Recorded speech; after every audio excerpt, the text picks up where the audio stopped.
In today's video, I'm going to teach you how to set up Firebase for your Expo project and grab your web configuration.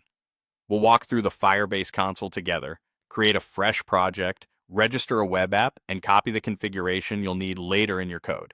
Keep your browser handy and sign in with your Google account so everything syncs properly across your projects. Start by heading to the Firebase console in your browser and sign in. If you have multiple Google accounts, double-check you're on the one you want to use for this project. Once you're in, look for the option to add a new project. Click Add Project to begin. Firebase will guide you through a quick setup flow. Give your project a clear, memorable name, something that reflects the app or environment like development or production.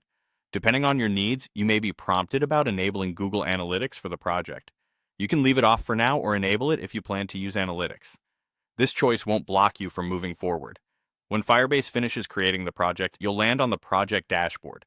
Here you'll see platform icons for iOS, Android, and web.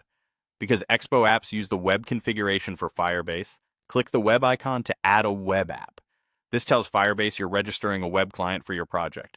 You'll be asked to register the app by giving it a nickname. This is just for your own reference inside Firebase, so pick something descriptive. You don't need hosting for this step unless you specifically plan to host static content with Firebase hosting. Go ahead and register the app. Firebase will immediately generate a code snippet that includes your configuration object. It will look like a JavaScript constant that starts with const firebase config /. Enjoy.